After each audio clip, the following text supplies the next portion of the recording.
anunciar porque es lo que corresponde. Ya empieza en este momento la grabación. Entonces, el primer panel que tenemos, el primer bloque, apunta al escenario actual e iniciativas existentes. Eh, ya planteó y presentó Mauricio la pincelada de los problemas principales, las cuestiones que nos preocupan y tienen que ver con que básicamente puede haber habido siempre desinformación, fake news, pero las dinámicas que toma hoy por las velocidades nos ponen en desafíos a nosotros particularmente, que a quienes estamos en instituciones reguladoras, porque los tiempos institucionales suelen ir muy desfasados de las velocidades tecnológicas y las velocidades de los cambios sociopolíticos. Entonces creo que este es tal vez el mayor desafío, como vamos con los tiempos institucionales a caballo de algo que avanza de manera vertiginosa. Para este primer panel, para este primer bloque, entonces, contamos con la participación de María Capurro, coordinadora de proyectos de Observacom. Todos sabemos que es Observacom el papel que cumple no solamente a nivel de nuestra región, sino más allá.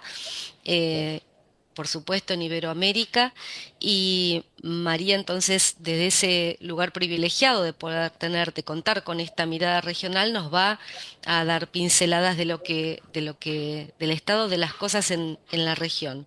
Luego tenemos a Andrea Muñoz, como dijo el presidente, vicepresidenta de la PRAI, pero también comisionada de la sesión audiovisual visual de la Comisión de la Regulación de Comunicaciones de Colombia, y también a Tania Soares de Portugal, directora del Departamento de Análisis y Medios de y Alfabetización Mediática de la entidad reguladora de la Comunicación Social de Portugal. Nos propusimos un formato no tradicional, no de extensas presentaciones de cada panelista, sino algo que cuesta un poquito más porque no estamos presencialmente, pero nos parece más dinámico, que son breves presentaciones iniciales con puntos centrales por parte de cada una de las panelistas, de cada más o menos unos 4 minutos, y luego intentaremos algo así como conversar, sabiendo que no es fácil por esta vía, pero ya lo hemos intentado y logrado, y también trataremos de integrar las preguntas del público en esa dinámica. Como no nos vemos a la cara, en una de esas yo hago señales desesperadas o digo, alguien quiere preguntar algo y las tengo que interrumpir. Así que, pero creo, nos parece que esta dinámica es más interesante en todo caso, o lo hace más participativo y dinámico al encuentro. Sin más, entonces, las dejo con María Capurro de Observacom. Bueno, buenos días a todos y a todas. Muchísimas gracias, Beth. Muchísimas gracias, compañeras panelistas. Muchísimas gracias a CNTV por esta convocatoria y, por supuesto, a la PRAI por organizar a nuestro grupo de trabajo este encuentro y esta iniciativa y poner este tema en la agenda. Yo voy a tomarme, lo que voy a hacer es propuestas, porque propuestas o ideas o tirar ideas de acciones, medidas, trabajar ideas de acciones o medidas, porque realmente esta iniciativa, esta perspectiva de la PRAI con aportes y recomendaciones para la tarea de los reguladores nos parece muy auspiciosa y muy importante. Entonces, como justamente desde Observacom tenemos este paneo más general de lo que está pasando, de lo que puede pasar y de lo que son medidas posibles para realizar, quiero hacer unos apuntes para respetar un poco el tiempo y que sirva para profundizar después sobre medidas que pueden los reguladores llevar adelante para enfrentar la desinformación y la protección de los derechos de las audiencias, que era el otro punto que también teníamos vinculado. Las voy a apuntar con la idea de que serán más conocidas, otras son acciones por desarrollar o ideas de acciones por desarrollar, las apunto para que luego podamos conversar más en profundidad. Una primera cuestión tiene que ver con las iniciativas de alfabetización mediática e informacional, que ya sabemos, las acciones AMI que en general los reguladores ya hacen, desde una perspectiva de empoderamiento frente a la desinformación. Es decir, no solamente sensibilizar o generar información, sino también fortalecer y generar y promover capacidades de las personas en relación con la forma en que se vinculan con la información. ¿Por qué? Porque es una AMI pensada para generar pensamiento crítico sobre la información con la que interactúan las audiencias. Entonces, esta perspectiva del AMI desde el empoderamiento, además será transversal, como veremos, a todo tipo de formatos, a través de los cuales formatos, espacios, entornos, a través de los cuales nos conectamos con la información, vemos lo que pasa, sabemos. A mí desde el empoderamiento son las articulaciones institucionales e interinstitucionales. Acá tres actores clave, ¿no? ¿Cómo pueden los reguladores conectarse con otras, vincularse con otras instancias del Estado? Porque la desinformación, al ser transversal a distintos derechos, a distintos escenarios y problemas, nos permite, por ejemplo, pensar de qué manera se puede desde los reguladores el trabajo conjunto con las instancias de protección de niños, niñas y adolescentes, por ejemplo, instituciones nacionales de protección, defensorías de niños que muchos países tienen. Luego, en temas de salud, pensemos la desinformación en materia de salud mental, en materia de suicidios, por ejemplo, o prácticas de riesgo. ¿Cómo se cruza eso también con la protección de audiencias en particulares como los niños? La desinformación en materia de vacunación y acceso a tratamientos médicos. Entonces, ahí la articulación con áreas especializadas o ministerios de salud, por ejemplo, es clave. Y, por ejemplo, en materia electoral, las articulaciones que pueden hacer los reguladores con autoridades electorales que vienen trabajando temas de desinformación, por ejemplo, el CERVEL en Chile. ¿Para qué esas articulaciones? Para dos cuestiones centrales, entendemos. Una, generar recomendaciones concretas para abordar y no caer en desinformación frente a distintos temas puntuales que el organismo regulador, junto con el conocimiento técnico del área específica, puede generar. Después, para derivar reclamos, o sea, reclamos que no sean parte de la competencia, pero que sí consideremos que deben ser atendidos por áreas especializadas para tramitarlos, si tienen instancias de trámite de ciertos reclamos, o para generar otras iniciativas de prevención, por ejemplo, como las que nos sirven mucho para pensar estos temas. Además del Estado, la articulación con la sociedad civil especializada, ¿sí? ¿Para qué? Para formular consultas puntuales frente a temas específicos, pero también para hacerlos parte de la elaboración de esas recomendaciones, porque cuanto más nutridas y más intersectoriales sean esas recomendaciones, más sólidas serán, más legitimadas están. Después, otro tema de articulación interinstitucional es con las organizaciones de periodistas y comunicadores. Este punto es clave. ¿Por qué? Porque conocer la realidad con la cual lidian a diario en relación con la desinformación y hacerlos parte de esos procesos de consulta específicos y temáticos es importante para elaborar recomendaciones que sean pertinentes para su tarea, pero también son claves para la difusión y para el uso posterior de esas recomendaciones. Y puntualmente, en relación con materiales y recomendaciones de prevención y de abordaje sobre la desinformación elaborados, dos cuestiones, ¿no? Generar capacitaciones específicas sobre las recomendaciones, no grandes capacitaciones, digamos, sino capacitaciones temáticas. Si trabajamos una recomendación para periodos electorales o una recomendación específica sobre temas de salud, por ejemplo, bueno, una capacitación específica, un conversatorio, un curso virtual, una jornada presencial específica para capacitar a esos actores que van a ser quienes tengan que utilizar las recomendaciones, pero además elaborar también estrategias de difusión concretas que vayan acompañadas con lo que necesitan los servicios audiovisuales que van a utilizarlas. Por ejemplo, pienso en spots cortos sobre la recomendación, que se puedan poner en redes sociales y puedan ser de acceso para el público general, pero que también le lleguen, por ejemplo, a la capilaridad de las radios comunitarias que trabajan en los territorios y para esas audiencias que están en vínculo con esos medios de comunicación y que son claves para ellos, tengan la información de estar atentos frente a la desinformación, en qué contexto, cómo hacerlo, de manera asequible, posible, fácil de entender, pero que realmente nos sirvan para fortalecer la ciudadanía y los derechos de las audiencias. Y después, otra idea de difusión de las recomendaciones, por ejemplo, es hacer una especie de checklist para los periodistas y comunicadores para su uso diario, ¿no? Cómo abordar ciertos temas sin caer en desinformación, estar alerta a la fuente, checar, etcétera. Como todo se elaboró de manera participativa y con conocimiento técnico, realmente es una herramienta que estará muy legitimada por quienes luego la usen. Dos puntos más: canalizar los reclamos. Eso es clave que los organismos reguladores que ya lo hacen y que continúen haciéndolo, canalizando los reclamos de la ciudadanía que tengan que ver con desinformación, porque los analizan técnicamente, obviamente, y porque además pueden generar tanto instancias de diálogo o de prevención con los sujetos que están regulados, como derivarlos, trabajarlos de alguna manera que sirvan, ¿no?, como insumo para tener un pulso de las preocupaciones ciudadanas generar de vuelta herramientas pertinentes, procesos de diálogo, procesos de prevención. En este mismo marco también, pero en paralelo, la posibilidad que ya lo hacen un montón, investigaciones interdisciplinarias sobre el tema. ¿Por qué? Pueden ser investigaciones surgidas por temas coyunturales, por ejemplo, desinformación en un desastre natural, pienso, en algo imprevisto, en algo de coyuntura, o desinformación en relación con un tema planificado, una investigación planificada, que tenga que ver con algo que es claro sobre lo que hay que intervenir o sobre lo que hay que generar información para decidir, para tomar políticas, para tomar decisiones.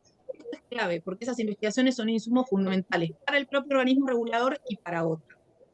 Entonces la pregunta que surge frente a este apunte de ideas ¿es posible que con estas estrategias, de vuelta, algunas que ya las realizan, pero que pueden verse complementadas con otras y reforzadas desde una perspectiva de empoderamiento de audiencias, abordar un fenómeno de desinformación que tiene en las plataformas y en el entorno digital un actor cambia, que ha cambiado el escenario de un problema que era histórico, pero que ahora tiene esta escala, ¿no? Esta escala, esta rapidez, todo lo que ya sabemos? Nosotros entendemos que sí, porque seguramente las situaciones de desinformación que los organismos reguladores aborden tienen un origen o un correlato en las plataformas. Por lo tanto, dentro de sus competencias en los servicios audiovisuales, estas estrategias permiten problematizar el entorno digital.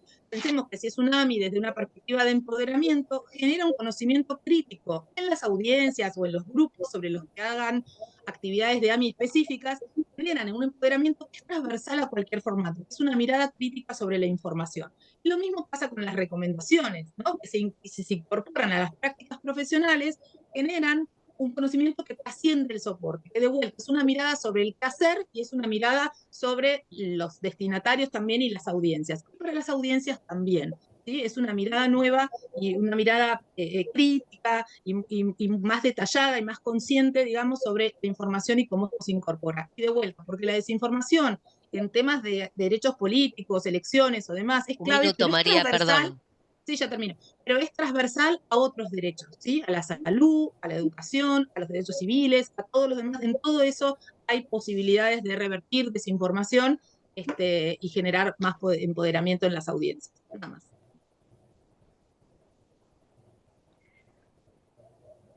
Muchas gracias, María. Creo que está en la tecla, por lo menos para nosotros del CNTV, apuntando, como dijo en un comienzo, la coordinación interinstitucional, que es un título grande, pero que tan difícil de, por lo menos aquí, tan difícil de lograr y tan clave.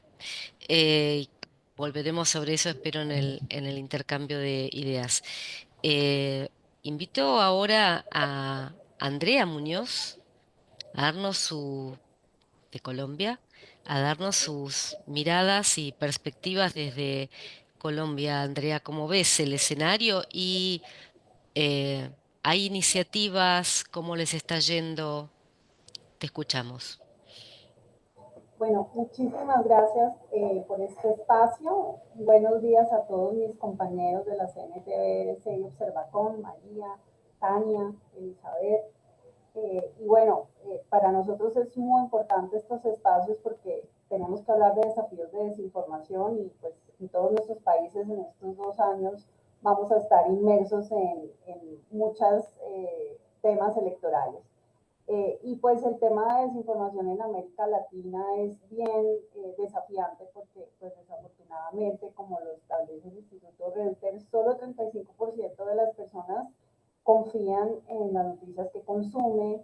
El barómetro de confianza de Elman de 2024 nos dice que el 39% confía en los medios tradicionales. Si nos vamos al caso de Colombia, por ejemplo, hay unos estudios de CIVIC que nos dicen que el tema en jóvenes está mucho más grave porque solamente el 90% de los niños, de los menores, no tiene habilidades para identificar contenidos falsos en aplicaciones de mensajería. Pero además, con el estudio de infancia de la CRC que hemos realizado, que hemos lanzado recientemente, nos dice que los menores confían muchísimo más en Internet que en la televisión. Todo eso pues, nos plantea un desafío muy importante en materia de desinformación. ¿Qué sucede acá? Este espacio digital es muy complejo y tenemos diferentes agentes con incentivos diferentes.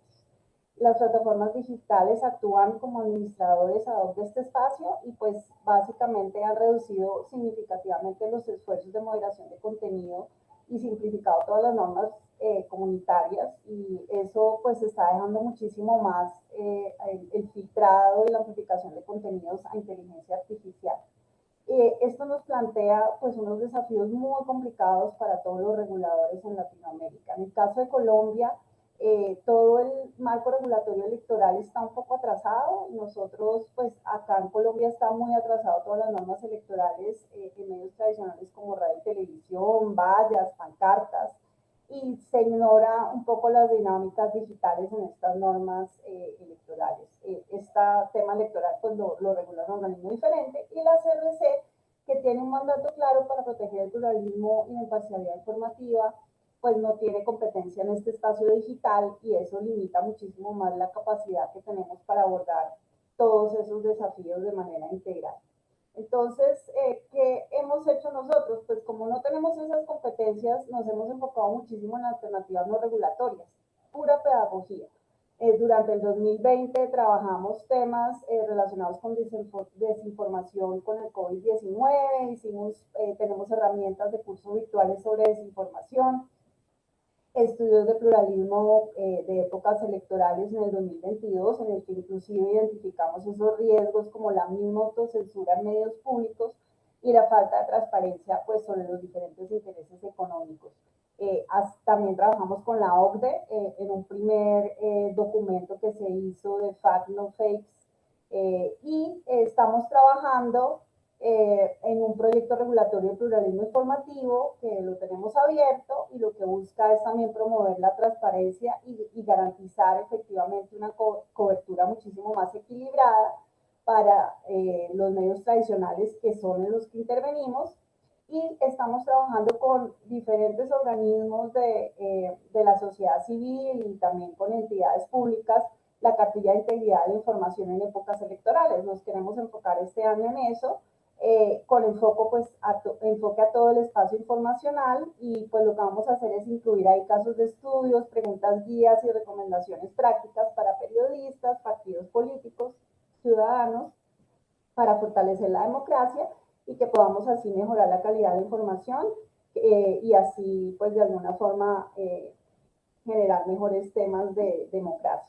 ¿Cómo lo estamos haciendo? Pues todos los ítems que nos está dando María Capurro, muchos de ellos y otros nuevos que tomamos nota, los estamos cumpliendo. Pura articulación interinstitucional con entidades TIC, educativas, electorales. La CRC, por ejemplo, está trabajando en el desarrollo del cómputo de inteligencia artificial, que fue aprobado en Colombia, y hay 3 acciones que van a abordar este tema: participación del sector privado de sociedad civil, tenemos a la MOE, que es un organismo muy importante en materia electoral acá de la sociedad civil, y consideramos que se tiene que tener muchísimo más conciencia sobre temas de transparencia algorítmica, sobre transparencia de publicidad electoral, porque tenemos que trabajar un poco en los incentivos, y de alguna u otra forma tenemos que fomentar muchísimo más el trabajo regional, y ahí la PRAI pues va a ser muy importante. En nuestro punto de vista, pues el momento para actuar es ahora. Debemos fortalecernos mucho más para promover esa transparencia en los flujos de información, y pues que tengamos un ecosistema digital mucho más justo. Y pues los desafíos son gigantes y los debemos abordar con innovación regulatoria, colaboración, pues para ver así pues cómo logramos no comprometer nuestros procesos democráticos. Muchísimas gracias, Andrea, con quien compartimos desde Chile las inquietudes de un año electoral, ¿no? Y las particularidades de la desinformación y los riesgos para la democracia que supone, particularmente en años electorales. Siempre, pero particularmente en procesos electorales. Tania, es tu turno, Tania de la RC de Portugal. Ahí vamos a agradecerle a Tania que hable lentamente y les reitero esta herramienta de ir leyendo el portuñol que nos va a ofrecer transcrito. Te escuchamos, Tania, a ver la experiencia desde Europa, porque por ahora estamos conversando sobre América Latina. Exatamente.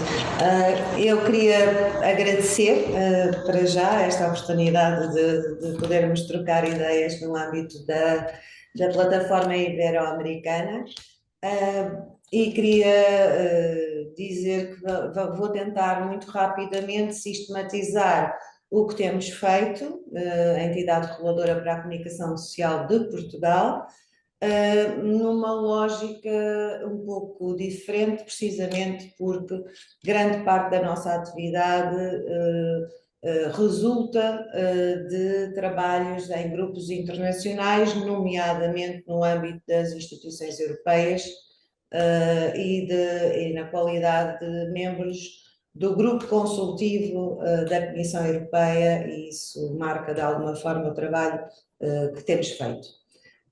A desinformação, e como tu disse agora mesmo a Andreia, é realmente muito importante em todas as alturas refletir sobre ela, mas em períodos eleitorais e coloca um dos maiores desafios que temos, que enfrentam as nossas democracias atualmente. E por isso a entidade reguladora tem procurado contribuir para, de alguma forma, proteger e assegurar que a esfera pública é bem informada e tentar construir, de facto, uma sociedade mais resiliente. Desde 2019, que a Assembleia da República pediu à ERC para realizar o primeiro estudo nacional sobre desinformação, que nós temos vindo a manter este tema no centro da nossa atenção. E deparamos-nos agora, também como já foi focado, com uma nova realidade que é da inteligência artificial. Todavia, eu queria enquadrar um bocadinho aquilo que é o nosso trabalho em termos de missão. Nós não podemos dizer que temos competências específicas para a área da desinformação, mas o nosso trabalho assenta essencialmente na nossa missão constitucional de defender os cidadãos e o seu direito à informação e também de garantir a liberdade de imprensa. E, portanto, nós tentamos contribuir para o cumprimento do artigo 6º de um documento que foi aprovado em Portugal e que se chama a Carta Portuguesa dos Direitos Humanos na Era Digital. Este artigo 6º fala justamente da necessidade de proteger as pessoas contra a desinformação e torna-se uma das prioridades, em particular para este novo mandato do Conselho Regulador, que estabeleceu 10 eixos estratégicos entre 2023 e 2028 e, nesse plano, o combate à desinformação é, de facto, uma das questões fundamentais.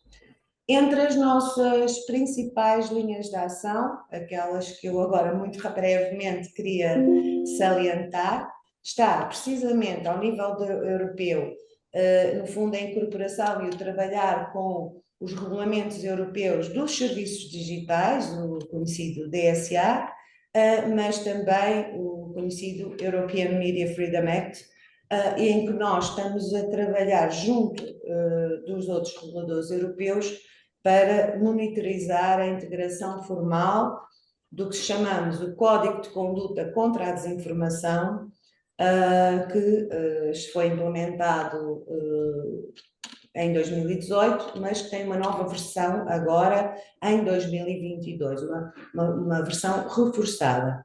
Neste Código de Conduta contra a Desinformação, um conjunto vasto de signatários, onde se encontram as grandes plataformas, como o Facebook, a Google, o TikTok, o Instagram, etc., que, no fundo, se comprometem, tem um conjunto de compromissos que eles dizem assumir no combate à desinformação. Nós colaboramos com os grupos que têm feito a monitorização dos relatórios que eles colocam no que se chama o Centro de Transparência e que pode ser consultado online. Depois temos também, dentro da cooperação europeia, a ERC este ano foi designada como membro do Steering Committee do European Board for Media Services, no fundo, que foi criado precisamente pelo Media Freedom Act, pelo regulamento da liberdade dos mídias, e que permite trocar estas experiências com outros reguladores e alinhar o trabalho sobre a desinformação, o que é muito importante para nós.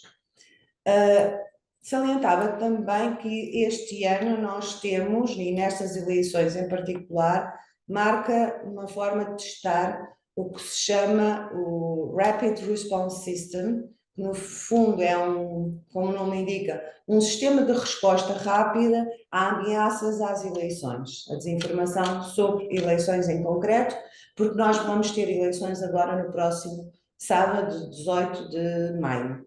Este mecanismo envolve precisamente estas plataformas digitais que sinalizam em tempo real conteúdos falsos durante a campanha eleitoral.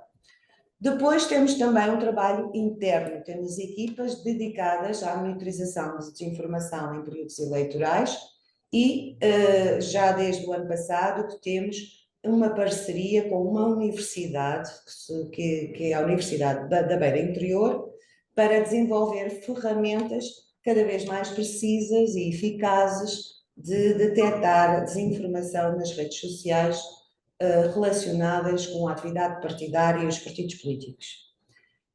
Outro ponto fundamental, e já foi aqui focado, é de facto a literacia mediática. Nós temos vindo a desenvolver várias ações de literacia precisamente para tentar ajudar os cidadãos a identificar conteúdos enganosos, estereótipos, discursos de ódio e de discriminação. Nós temos esta convicção de que quanto mais as pessoas souberem desconstruir estas informações falsas, mais forte será a nossa democracia, porque democracia não é só política, é também respeito pelos princípios da existência comum, não é? Depois, a nível nacional ainda, colaboramos numa que chamamos que tem o nome como de Rede Nacional de Cooperação Eleitoral, e também temos um grupo de trabalho liderado pelo Centro Nacional de Cibersegurança, que faz com que se garanta uma resposta mais integrada e coordenada do problema da desinformação. Salientaria também o diálogo com as próprias plataformas e com os mídias. Nós temos canais diretos de comunicação com grandes plataformas, nomeadamente o Google, a Meta e o TikTok. Temos contactos diretos onde sinalizamos rapidamente os conteúdos que, a nosso ver, possam ser suspeitos. Até agora, esse contacto tem sido proveitoso. Nós não dizemos às plataformas o que fazer, limitamos-nos a sinalizar e a dizer: a ERG está preocupada com este conteúdo. Eles então fazem a verificação e, querendo ou achando que devam agir sobre o conteúdo, agem no limite das suas liberdades, naturalmente, de fazerem ou não. Também temos estreitado as nossas relações com os órgãos de comunicação social, nomeadamente os operadores de televisão e rádio e diretores de jornais, e com os verificadores de factos nacionais, para expor publicamente estas notícias, informações, conteúdos e narrativas falsas.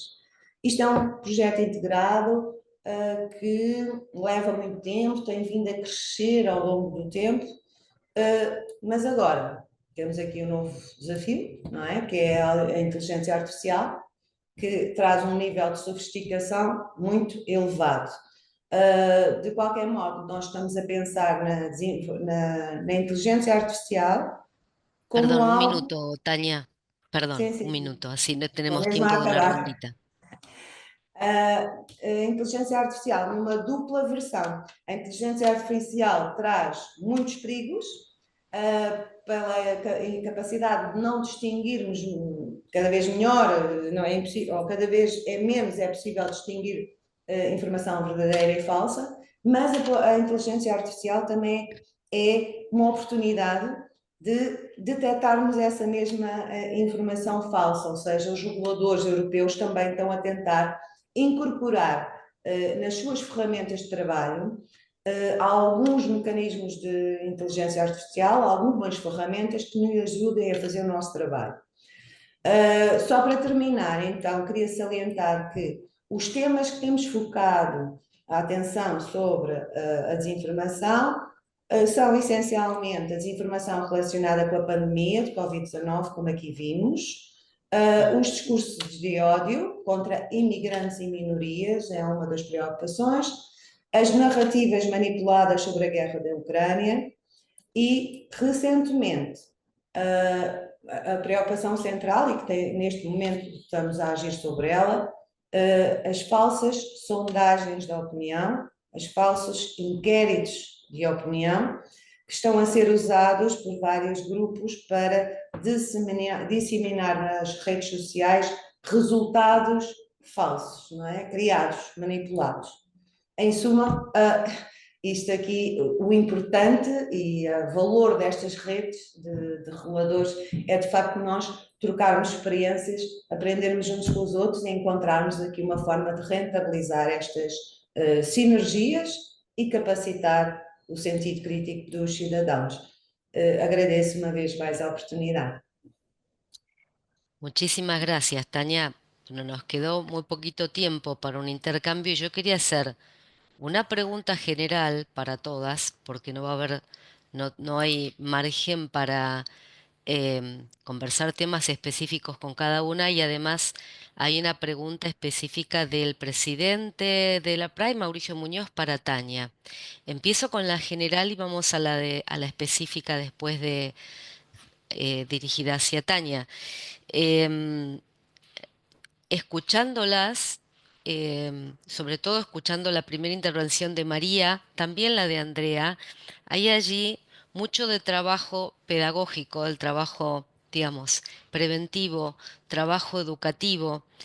Y me pregunto, y les pregunto, cómo ve nuestro rol de reguladores, que también nos toca fiscalizar y nos toca sancionar.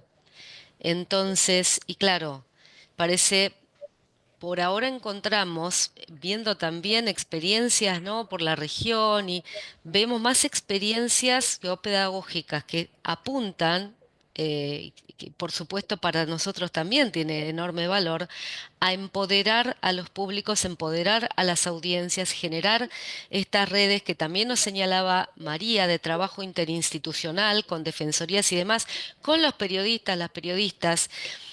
eh, ¿Qué nos toca? A ver, y como dijo, me gustó lo de Andrea porque dijo pura pedagogía, hacemos pura pedagogía. Y esto tiene su valor, pero ¿cómo estamos o cómo ven también las posibilidades o cómo ven, María, si viste panorama regional, Andrea, si hay experiencias, y también voy a ir a Tania con esto?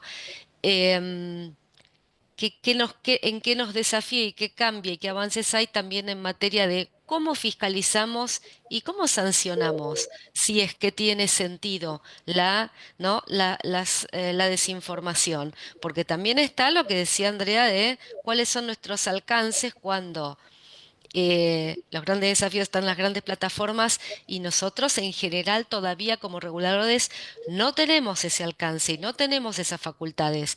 Desde el CNTV ni siquiera el audiovisual, estamos solo en televisión. Pero también ahí quería señalar una cuestión, Andrea decía hay gran desconfianza, ¿no? Hay más, los jóvenes confían más, dijo Andrea, en las redes que en la tele. Según nuestros estudios recientes, encuesta nacional de televisión, la verdad es que se informan en general por las dos vías, pero hay más desconfianza en las redes sociales. Entonces también nos preguntamos cómo aprovechar esa suerte de confianza residual, aunque sea baja, pero sigue siendo mayor que en las redes, cómo la aprovechamos también, ¿no?, en términos de trabajar sobre desinformación. Eso es, digamos, un tema que les pongo no con pregunta concreta, sino con estos balances entre sanción, fiscalización, pedagogía y prevención, tanto a María como a Andrea. Y a Tania, en el mismo sentido, Tania, mencionaste el Código de Conducta contra la Desinformación. Me pregunto también qué alcances tiene, más allá de las recomendaciones, qué alcances tiene, qué posibilidades tienen en términos de sanción o de carácter vinculante. Y la Media Freedom Act me interesó particularmente porque mencionabas esta articulación entre reguladores. ¿Qué posibilidades de intervención les da en términos de desinformación la articulación entre reguladores? La pregunta de Mauricio Maños para Tania es, Tania, ¿se conoció hace poco, un comunicado de la Unión Europea identificando países que no han cumplido cabalmente con la Directiva de Servicios Digitales? ¿Nos podrías comentar un poco más sobre el panorama de implementación de esa directiva en los diversos países de la Unión? Porque ahí pasa nuevamente, y vuelvo a mi pregunta. Vos decías, Tania, monitoreo en periodos electorales. Hacen monitoreo. ¿Y la sanción? Digo, no estoy en un fanatismo puritivo, ¿no? Pero me gustaría conocer sus experiencias en términos de fiscalización y sanción. Tendríamos para esto, empezaría al revés, por Tania, sigo por Andrea y por María para invertir el orden y les pido por favor que intenten ser sintéticas, aunque hay mucho tema y no pasar los 3 minutos para que tenga lugar el otro bloque. Dije María primero, ¿no? No, no, dije al revés. Dije primero Andrea. Perdón, Tania, estoy un poco confusa. Tania, perdón, Tania. Es que me Obrigada. cambiaron la pantalla. Ahí va. Respondendo primeiro à questão de Maurício Munhoz, relativa à sanção que Portugal teve recentemente devido ao DSA, a implementação do DSA, eu não tenho muita informação sobre isso. O que posso avançar é que Portugal esteve bem quando cumprindo os prazos da no fundo, transição para a legislação portuguesa da diretiva, e a transposição da diretiva para a legislação portuguesa foi feita atempadamente. Portugal também cumpriu os prazos de designação do coordenador dos serviços digitais, que neste caso é a ANACOM, no nosso caso é a ANACOM, sendo que a ERC também tem competências específicas de coordenação do digital para os conteúdos, essencialmente para os conteúdos publicitários e proteção de menores. E recentemente, eu penso que a falha terá sido a de dar ferramentas e de dar suporte financeiro, institucional, ao coordenador dos serviços digitais para poder cumprir cabalmente as suas funções, que são muitíssimas, como imaginam. Mas eu não estou suficientemente dentro do assunto para fazer mais comentários do que este. Relativamente ao Código de Conduta contra a Desinformação, efetivamente houve, digamos, o reforço deste código levou a que, por exemplo, já não fosse só, inicialmente era um acordo de autorregulação. As plataformas autorregulavam-se. Este novo código de 2022 já é uma espécie de corregulação, um acordo de corregulação com as maiores plataformas online. E, portanto, o que nós temos notado aqui em Portugal é que algumas das plataformas estão a pedir elas próprias para reunir connosco. Ainda recentemente o TikTok pediu uma reunião com a ANACOM, com a ERC e com a CNE, precisamente para criar mecanismos para explicar o que é que estão a fazer nos compromissos do código, para cumprir os compromissos do código e também para estabelecer uma relação direta e dizer que estão disponíveis para conversar. Isto já tinha acontecido também com o Google e com a Meta anteriormente e nós entendemos que esta disponibilidade é positiva. Depois, como é que isto vai resultar na prática? Obviamente, em certas circunstâncias, às vezes resulta muito bem, outras nem tanto, outras fica perdida. Não temos uma avaliação fina e rigorosa sobre esta implementação. Não sei se me está a escapar alguma coisa da pergunta que me tenha escapado. Registrei estas duas. Muchas gracias, Tania. Excelente. Sigue entonces, si me ordeno de nuevo, Andrea.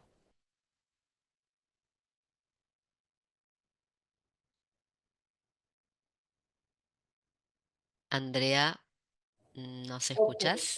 sí, Sí, para que no me cuadra el micrófono. perfecto. Bueno, no, muy interesante la situación de Portugal y como mencionamos previamente, pues con todo el marco europeo y las competencias que se tienen, inclusive sobre servicios bajo demanda y también sobre los proveedores de servicios digitales y las plataformas de intercambio de video, pues obviamente tienen un panorama mucho más amplio de la posibilidad de poder vincularlos a temas de autorregulación y luego hacer seguimiento sobre ese tipo de situaciones, pues les da un margen de acción muchísimo más amplio al que nosotros podemos tener. Como yo mencioné, pues tenemos un espacio digital en el que trabajan muchos agentes con diferentes incentivos y a pesar de que nosotros tengamos ciertas facultades, pues esos incentivos siempre van a seguir existiendo, ¿no? Están los incentivos de los partidos políticos, de las plataformas, también pues de rentabilizar y tener muchísima más publicidad, de los mismos periodistas. Nosotros estamos trabajando mucho en el proyecto de pluralismo informativo para ver qué riesgos vamos a abordar y cómo reforzamos las normas para poder garantizar un mayor pluralismo informativo. En la medida en que no tenemos ese tipo de competencias, pues quedamos en un tema muy de articulación con las otras entidades. Entonces, por ejemplo, el tema de transparencia, publicidad, política, es un tema que se puede abordar, en el que consideramos que el Consejo Nacional Electoral podría imponer sanciones, por ejemplo, a los partidos políticos. Nosotros tenemos funciones de poder sancionar cualquier conducta que sea en contra del pluralismo informativo respecto a medios de televisión tradicionales. Entonces, en ese sentido, también, dentro del marco de normativo que tenemos, en términos generales, podríamos ejercer algún tipo de sanción si encontramos que no se han incumplido estándares de imparcialidad informativa. Inclusive tenemos investigaciones en este momento, averiguaciones preliminares sobre ciertos temas no relacionados con desinformación, pero sí con imparcialidad informativa. Pero pues obviamente es un camino amplio por recorrer y en el tema electoral pues hay muchísimos más actores. También considero que hay mecanismos en la ley que permiten, por ejemplo, hacer rectificaciones. Los mismos ciudadanos, los partidos políticos pueden pedir rectificaciones a los medios de comunicación, inclusive a los digitales, porque la Corte aquí ha ampliado el concepto. Y cuando no se cumplen esas rectificaciones, pues obviamente pueden intentar algún tipo de acciones penales contra temas de efectivamente si se está violando la imagen o el buen nombre de una persona, pues hay mecanismos legales que pueden ejercerse con autoridades judiciales, no necesariamente desde la CRC.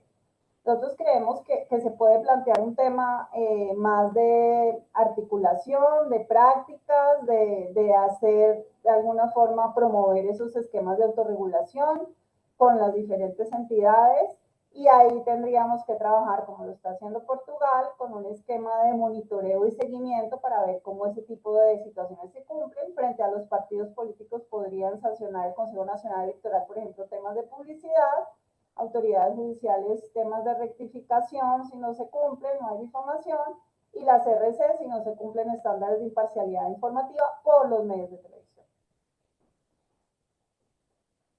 Muchas gracias, Andrea. María, para Em, cerrar en 3 minutos, lo sí, siento, pero no le queda no, está tiempo bien, al está otro perfecto. panel.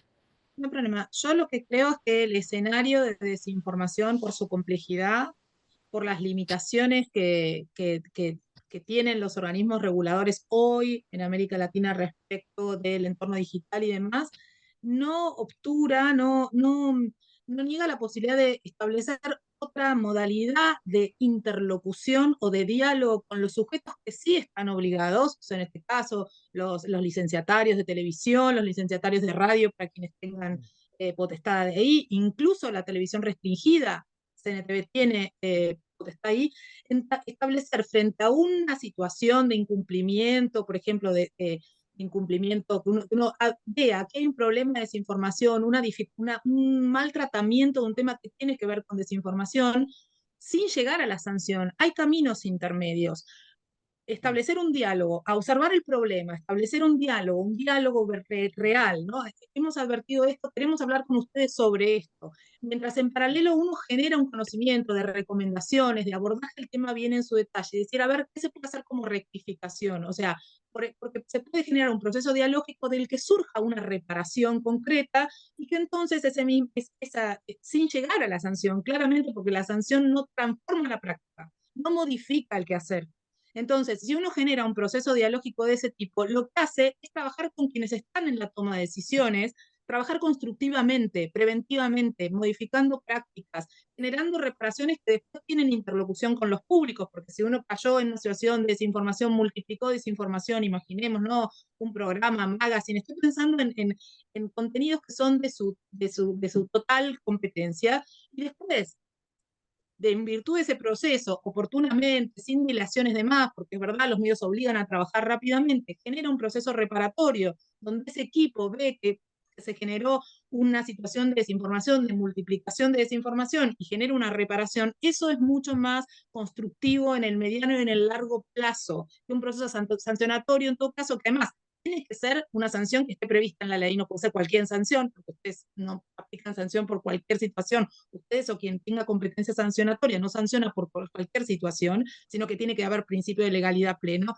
Entonces, quizás una situación de desinformación no se acomoda a la lógica de la sanción tradicional, pero habilita otros tipos de diálogo y de reparación parecidos a la rectificación, incluso que está prevista en la Convención Interamericana de Derechos Humanos, no es algo que no exista, y que entonces generan transformaciones en las prácticas, que es finalmente lo que uno quiere, mejorar la calidad de la información que llega, establecer herramientas para digamos, contraponerse a la desinformación imperante y que no se multiplique. Pienso en esto como posibilidad alternativa y también implica de vuelta, ¿no? Implica un montón de cuestiones y transformación, ¿no? Y tener diálogos con esos medios y esos sujetos.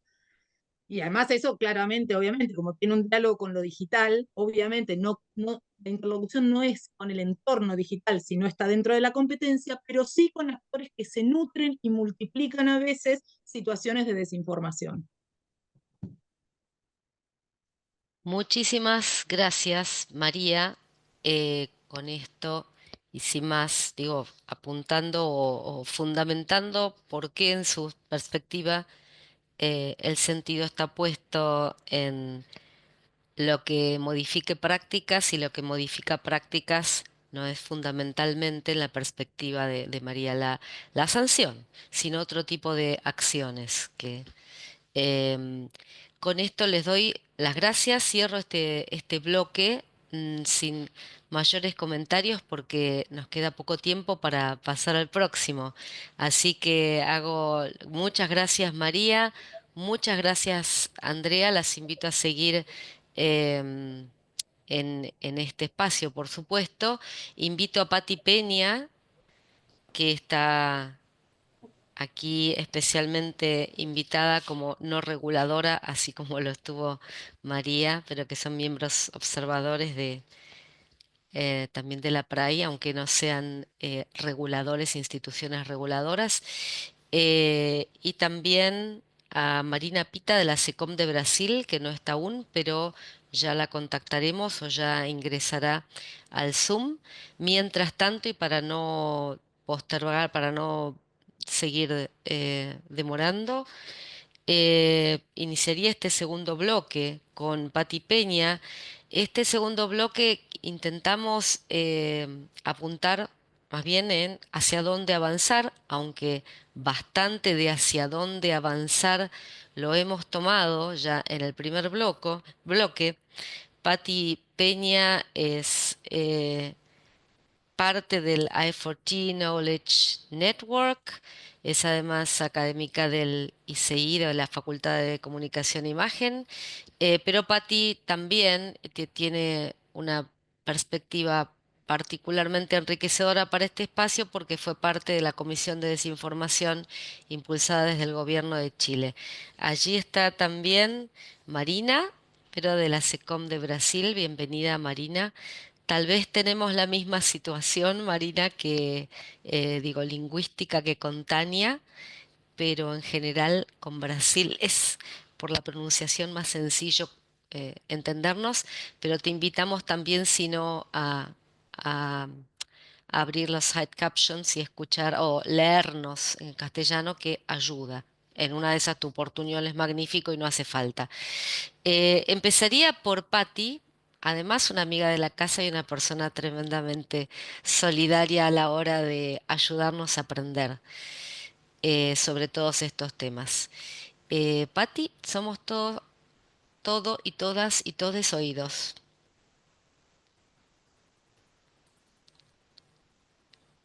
Hola, buen día a todas.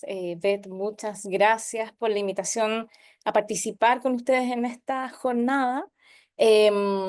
Bueno, efectivamente, primero quería mencionar que fue una comisión asesora contra la desinformación, no de la desinformación. Efectivamente, ese ejemplo me sirve mucho para graficar lo que ocurrió en Chile cuando se anunció esta iniciativa, porque es muy fácil con una palabra cambiar, ¿no? Cambiar la realidad, cambiar el contexto, cambiar el significado, cambiar el entendimiento de lo que estamos hablando. Debo iniciar diciendo que efectivamente cuando se anuncia esta iniciativa, tuvo una cantidad de crítica, de rechazo, justamente porque muchos medios de comunicación en Chile, muchas editoriales, la etiquetaron como una comisión de la verdad, una comisión Orwell, en fin. Entonces, eso es muy interesante en relación a cómo se plantea este debate en nuestras sociedades, ¿no? Estamos de alguna manera, a nosotros nos parecía asimilando la idea de que hablar sobre desinformación, debatir sobre qué medidas tomar en materia de contrarrestar la información significa siempre esta idea de una etiqueta de censura, ¿no? O como equiparar la idea de regular igual censura. Y yo creo que fue justamente ese, humildemente, el trabajo que intentamos hacer con mis otros 8 colegas que venían de distintos mundos. Eso también es algo que uno agradece, que hubo un intento por tener una diversidad de miradas, personas que veníamos de la academia, de la sociedad civil, también fue importante para esta comisión acotar también la magnitud de lo que podíamos hacer en 6 meses para generar primero un reporte que era un panorama general sobre cómo se estaba abordando esta problemática a nivel internacional y un segundo reporte que entregaba en específico, bueno, entregó más de 60 recomendaciones de distinto tipo, ¿ya? Debo decir que ahí nuestro trabajo se abocó en lo que fueron las plataformas digitales, porque como hemos conversado, cuando hablamos de desinformación, hablamos de múltiples medios, multipantalla, en fin, y no necesariamente teníamos todas las herramientas. Pero obviamente en nuestro trabajo, y esa fue la experiencia, es imposible hablar de medidas o de hacer recomendaciones sin considerar hoy día este ecosistema de medios que es multipantalla, ¿ya? Y es ahí donde el límite entre lo audiovisual tradicional, que era la televisión, con las actuales pantallas y plataformas que entregan también contenidos audiovisuales, nos permitió hacer algún tipo de conexión. Entonces, lo primero que quiero decir es que en esas recomendaciones, y además muy en paralelo, siguiendo lo que estaba pasando en ese momento con la propuesta de UNESCO de hacer este documento que hoy día son las guidelines, las directrices sobre gobernanza de plataformas digitales, es decir, la comisión trabajó al mismo tiempo que esto estaba ocurriendo, por lo tanto nos sirvió muchísimo de guía porque ordenó mucha información respecto de las acciones que se estaban tomando internacionalmente en esta materia, obviamente siendo Europa el trabajo que estaba haciendo en ese momento el Consejo Europeo en cuanto a cómo generar esas directrices. Entonces, un primer punto que no quiero, y quiero recordar del panel anterior es que efectivamente las acciones que toman los reguladores para fomentar el pluralismo informativo es clave, ¿sí? Es decir, la evidencia, de alguna manera también de muchos estudios con los que también trabajó la comisión, es decir, hay una cantidad de evidencia en nuestros países en América Latina, trabajo de colegas que han estado estudiando por años la desinformación, que vuelve a poner esa premisa que a mayor pluralidad informativa y también a una mayor, de alguna manera, fomento, es decir, las personas que tienen acceso a la informativa tenemos también recursos y tenemos un tremendo potencial para generar acciones que permitan generar lo que se llama resiliencia o tener una mirada más crítica. Particularmente en la comisión hicimos mucho hincapié a lo que se podía articular, por ejemplo, lo que ocurre en Chile, el fomento del sector de medios comunitarios, ¿ya? El vasto y amplio sector de medios comunitarios. Es decir, cada vez que tenemos más televisión comunitaria, más medios comunitarios regionales, universitarios, locales, también estamos dando la posibilidad para que se contrarreste. Un segundo punto que ustedes ya lo han mencionado en el panel anterior tiene que ver con...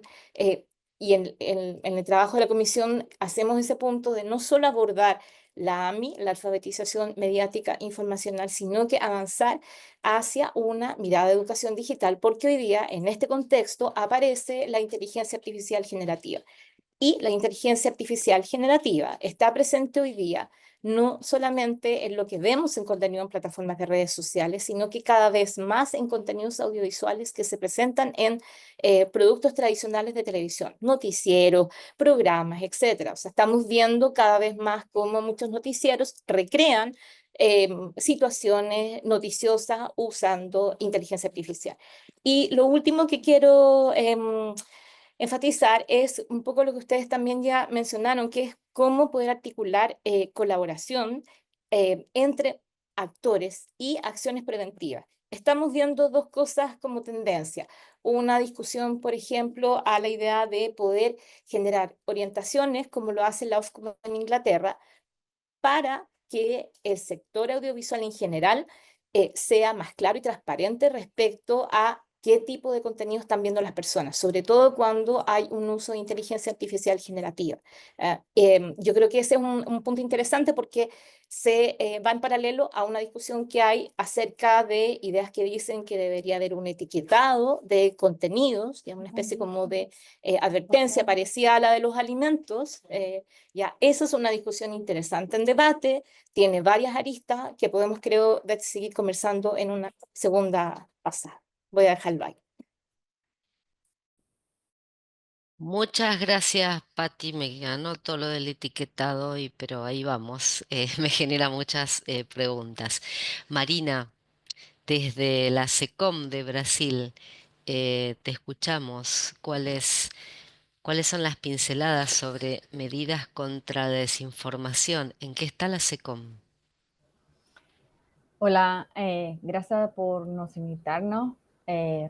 Recuerdo que nosotros no somos reguladores del audiovisual en Brasil, pero sí tenemos una actuación muy fuerte frente a la desinformación y yo puedo decir que hay dos frentes, una frente de coordinación con otros órganos, en especial el Ministerio de la Salud, ahora con el Ministerio del Medio Ambiente, y por enfrentar la desinformación y actuamos junto a la Abogacía General de Brasil para que haga como los procesos en la justicia o pida a las plataformas que tomen acciones. Más recientemente tuvimos una acción con meta por publicidad con desinformación. Ese es un tema que estamos tratando. Vemos que muchas veces el contenido desinformativo necesita de apoyo financiero para que circule más, y por cuenta de todo el esfuerzo del ecosistema para que no sea más difundido. Entonces, muchas cosas han vemos la publicidad digital como algo que tenemos que tomar más atención y buscar entender de qué forma las plataformas tienen responsabilidad por el contenido publicitario. No, Elizabeth, si no me entiendes, yo puedo hablar un poco más despacio o qué sea. Entonces, Se entiende demasiado bien, ni siquiera tengo que leer, porque hablas castellano, va. Medio rioplatense hablas vos. bueno, pero tenemos otro frente que creo que es algo que es más importante compartir con vosotros. Estamos trabajando por una regulación de plataformas digitales democrática que sea por una actuación de las plataformas por que sea en línea con las expectativas de los ciudadanos, de los derechos humanos, de la defensa de los consumidores.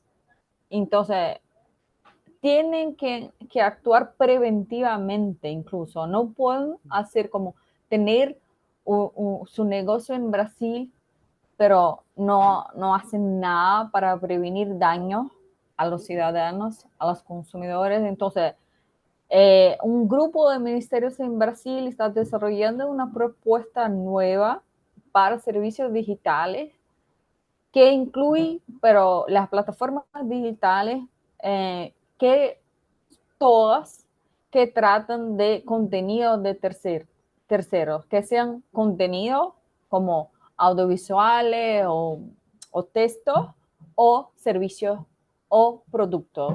Así que es una propuesta más larga y que propone unas medidas de cuidado, no sé si entienden en español, ¿Sí? ¿sí? Preventivo, mucho en línea con el DSA de Europa en el sentido de análisis de riesgos que tienen que ser mitigados y obligaciones de transparencia. Sabemos que este es un problema actualmente y porque cada vez más los pesquisadores, la academia no tiene acceso a datos. Entonces, obligaciones de transparencia y también una nueva propuesta para responsabilidad de los actores. Saben que en Brasil el Supremo Tribunal de Justicia está analizando el artículo 19 del Marco Civil de Internet, que es nuestra ley que regula Internet.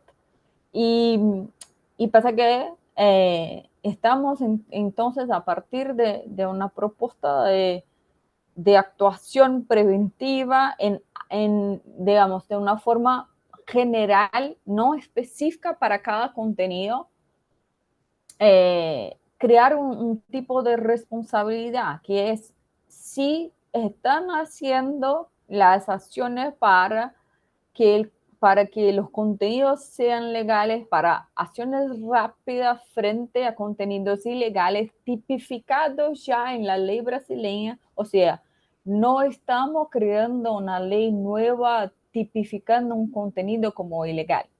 Pero cuando vemos la ley de salud pública, vemos que hay una acción que es de impedir la salud pública. Entonces, cuando miramos a la desinformación específica acerca de salud, podemos encuadrar ahí. Entonces, cuando miremos a tentativas de cercear la democracia o del proceso electoral en Brasil, ahí tenemos entonces un tipo de crimen ya previsto en la ley y acerca de lo cual las plataformas tienen que agir de forma célere. Entonces, considerando, y hay un montón de tipos criminales que son de contenidos que pueden causar daños en niños.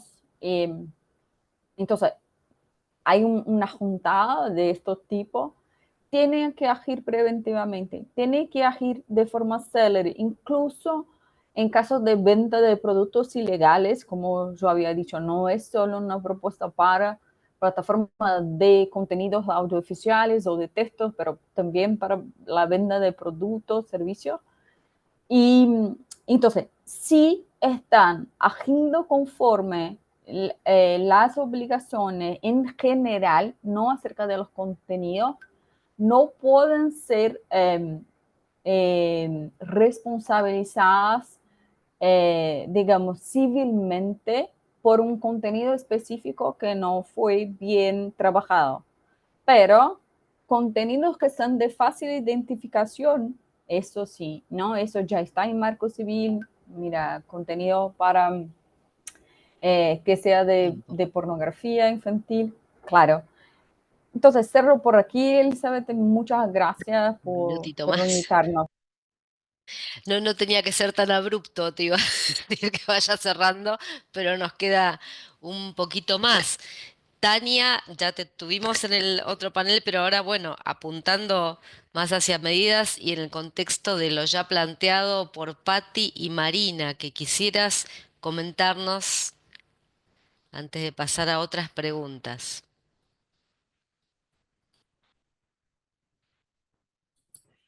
¿Me Penso que escuchas? já Sí. me ouvem.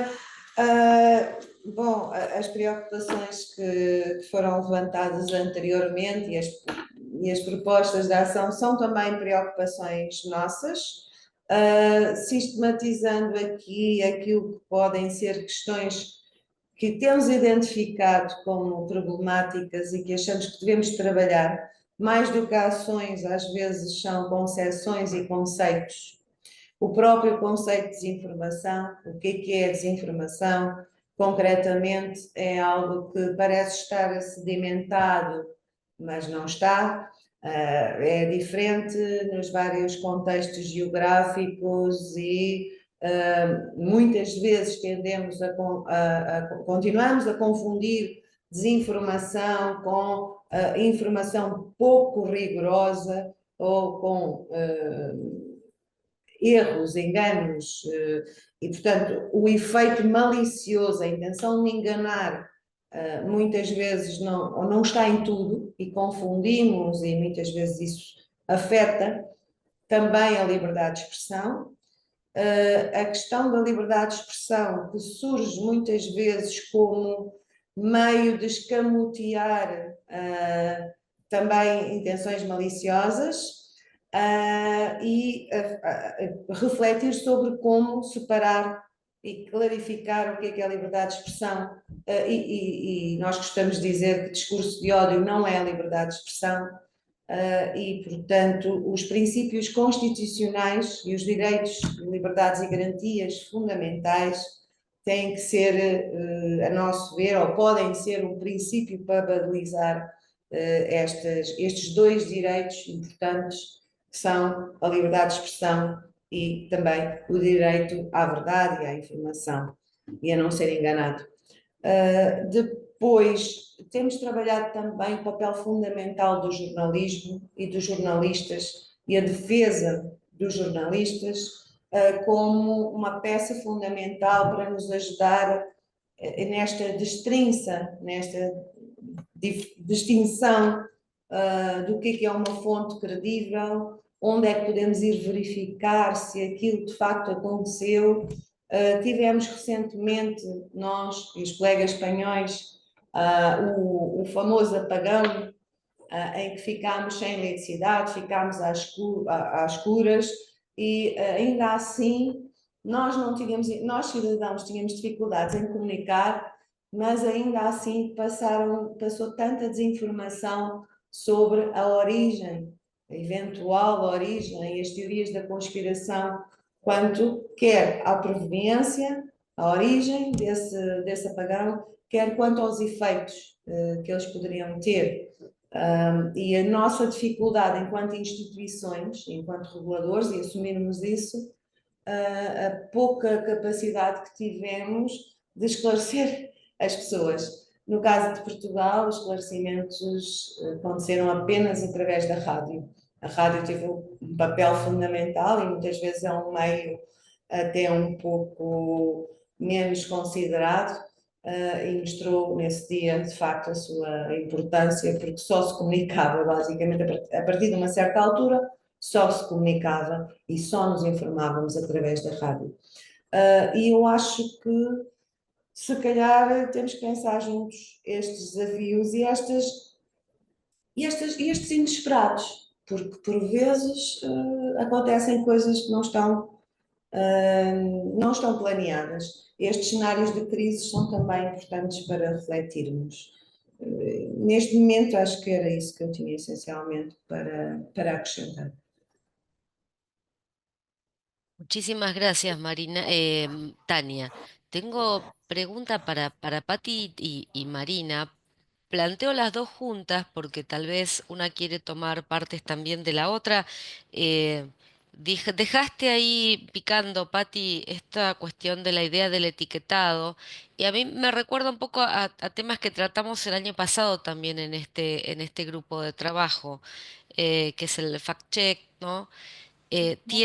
Pasa por ahí y cuál fue la experiencia, porque pasa por andar, digo, etiquetando o haciendo estos chequeos de noticias y ver quién dijo la noticia falsa o no, porque también eso es actuar ex post y en general acá estuvimos hablando de trabajar preventivamente y trabajar en otro sentido, que también creo que es la línea que planteó Marina y cómo ves vos esto. También desde tu expertise, que sabemos que siempre tenés la mirada en la inteligencia artificial, inteligencia generativa, qué desafíos plantea, no solo qué desafíos en términos de dificultades, qué posibilidades, ¿no? Cómo también incide la capacidad de agencia para poder enfrentar el problema de la desinformación. Y a Marina le quiero también preguntar, como hablaste de primero que creo que va en una línea similar a la planteada por Marina, por María, porque lo primero que mencionó Marina fue este trabajo interinstitucional con el Ministerio de la Salud, con el Ministerio creo que, de Medio Ambiente, con otros ministerios, ¿no? Entonces hay para nosotros también una mirada interesante ahí de trabajo interinstitucional. Pero Marina, cuando dijiste que se establecen responsabilidades y se apunta a trabajar en lo preventivo, em, y que ya no están trabajando en generar nuevas figuras legales porque ya las tienen, ya saben qué delito y qué se está vulnerando, qué derecho se está vulnerando. La cuestión es cómo se actúa preventivamente, con quiénes actúan ustedes preventivamente. Esto digo, para cualquiera de las dos cosas o las tres, porque me parece que todas tienen idea y experiencia en este sentido. Así que le doy primero la palabra a Marina, después Tania si quiere comentar algo y después Patti para cerrar, si les parece. Claro, mira, cuando decimos actuación preventiva, que imaginamos es un análisis de los riesgos sistémicos de las plataformas y la mitigación de los riesgos, el diálogo acerca de este proceso de mitigación de riesgos con un órgano regulador, que no necesariamente sea Anatel o Encini o la Autoridad Nacional de Protección de Datos, que son las tres que tenemos en la área de comunicación y datos, podemos decir así. Entonces, esa es una parte más preventiva, pero tenemos también la reacción rápida a partir de notificaciones del Estado por órganos administrativos eh, en sus áreas específicas. Entonces, cuando estamos hablando de productos relacionados a salud, que sea Anvisa, que tiene la competencia para distinguir lo que es un producto ilegal de legal y todo. Y claro, y cuando el Estado requiere un relatorio de transparencia, puede analizarse las plataformas están agiendo para contestar al público, a los ciudadanos brasileños que les piden acciones rápidas y mitigaciones a lo largo del tiempo, ¿no? Entonces, esa es una frente más amplia. Y cuando decimos que la responsabilidad civil que tienen hoy genera un incentivo para que no tengan que agir preventivamente con el deber de cuidado. Lo que imaginamos es que si siguen con estas como obligaciones en la ley de transparencia, de mitigación de riesgos, de acciones rápidas, especialmente con contenido específico, como yo había dicho, no hay una propuesta para crear leyes, tipos específicos, no nuevos crímenes, pero usar lo que ya existe. Entonces, ellos no pueden ser responsabilizados por un contenido individual, pero pueden ser responsabilizados administrativamente en caso de... Entonces, quiero decir, estamos creando un modelo para reforzar la posibilidad de responsabilidad civil caso no actúen preventivamente con la debida diligencia, no, como sacando esta protección que era muy general, incluso cuando las plataformas no estaban agindo de boa fe, decimos en portugués, no sé si se entiende. De boa fe, ¿se entiende? Bueno, gracias.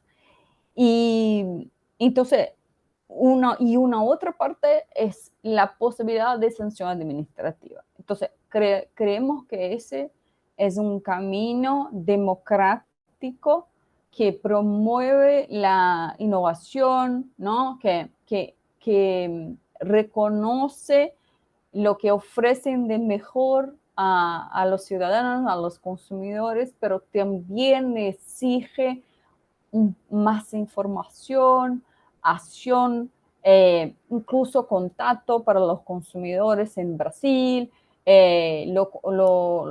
registro de la empresa en Brasil, que la publicidad sea registrada en términos fiscales en Brasil.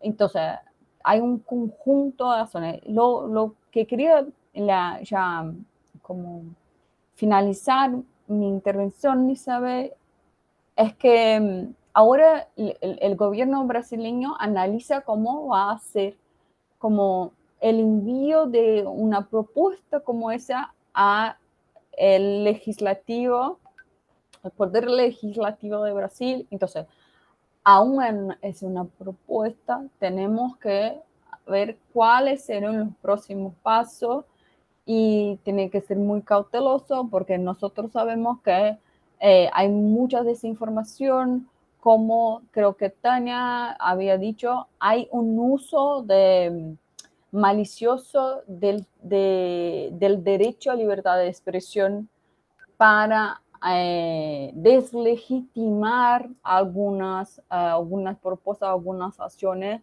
de contención del discurso de odio, de contención de la desinformación que afecta a derechos humanos. Entonces, y con eso yo termino aquí. Gracias una vez más. Muchas gracias, Marina. Es histórico para quienes trabajamos hace tiempo en el tema, esta distorsión del concepto de libertad de expresión. Eh, Tania, no sé si querías agregar algo breve para darle lugar a Patti que cierre. No sé si querías comentar algo.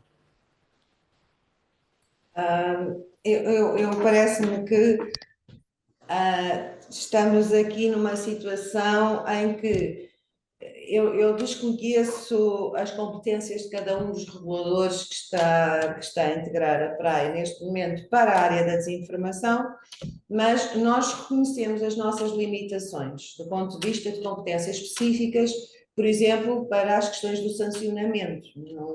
Nós não podemos agir dessa forma. Então, enquanto isto não está clarificado em Portugal, não é? Quem é que tem a competência para executar sanções e quais são as sanções, não é? Porque não somos nós que as criamos, temos que obedecer àquilo que está na letra da norma, na letra da lei. O que nós temos apostado é naquela tríade de educar, alertar, informar.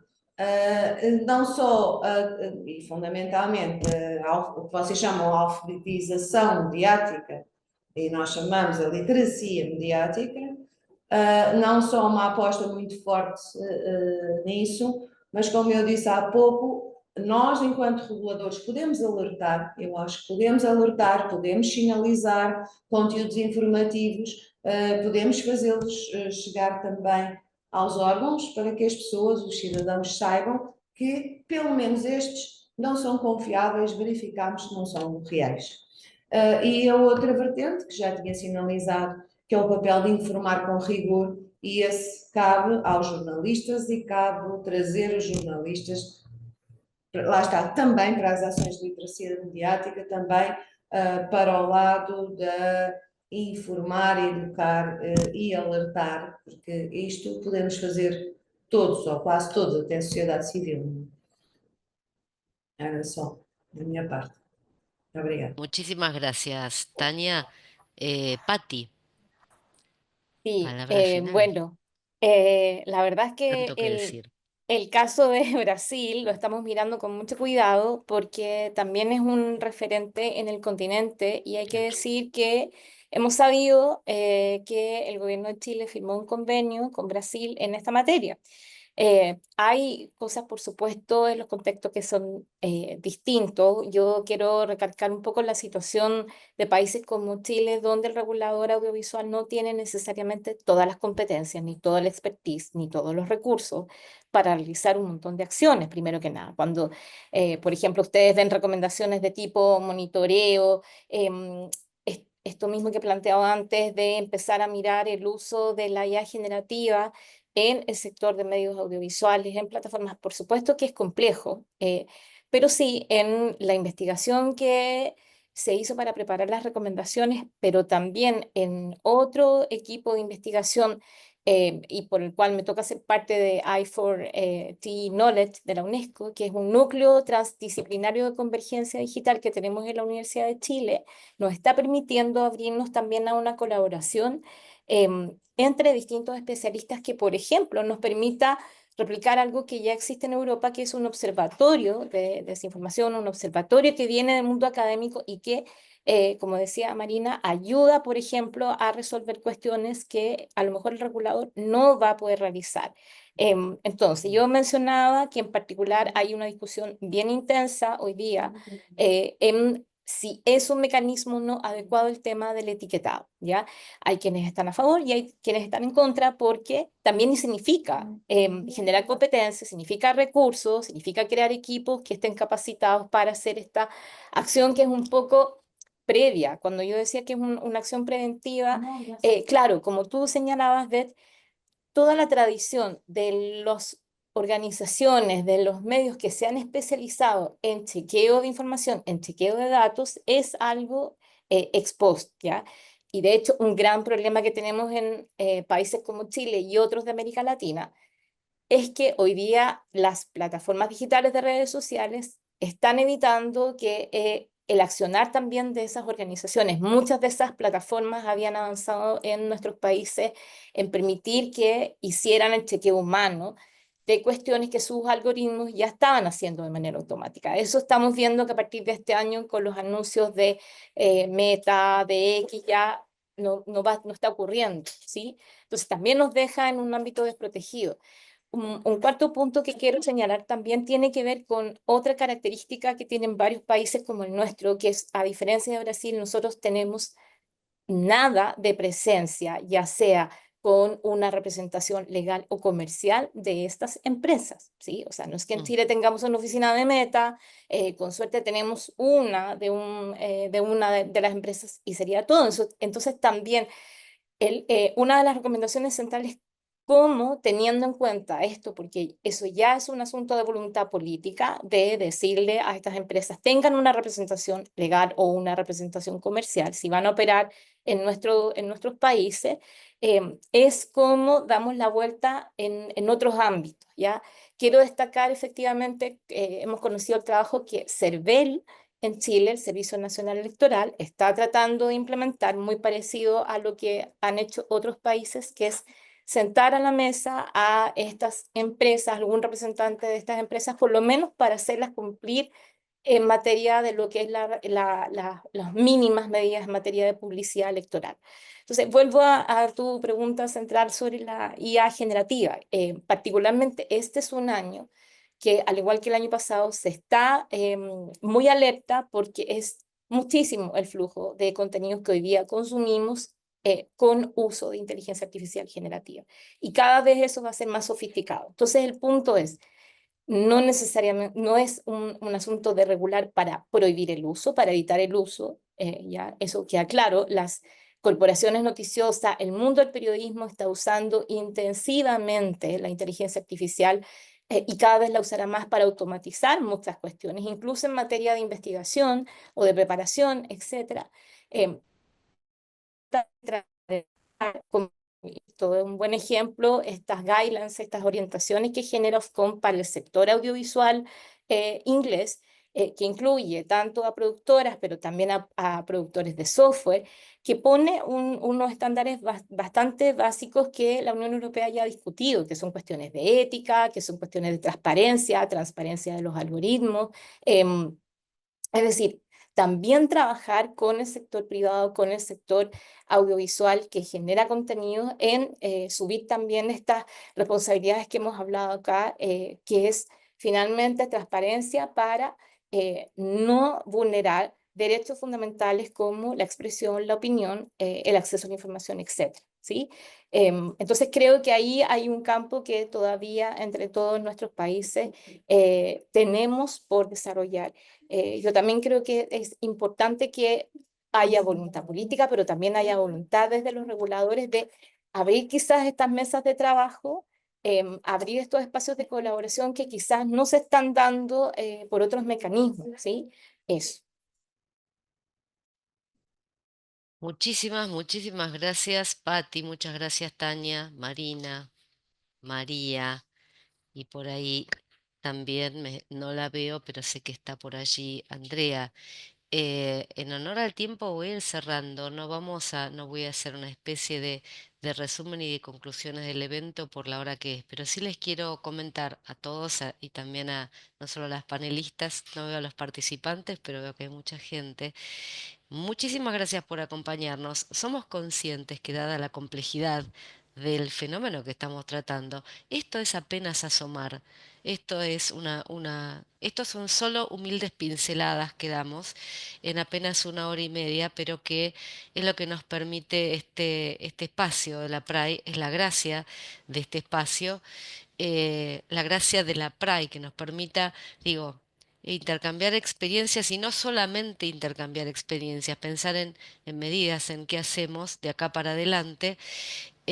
Necesitamos y es absolutamente bienvenida la experiencia europea, de la mano de Portugal, también España es parte de la PRAI, porque, a ver, tenemos este déficit de las posibilidades de coordinarnos regionalmente en América Latina, pero lo hacemos y nos acercamos en estos espacios y en otros.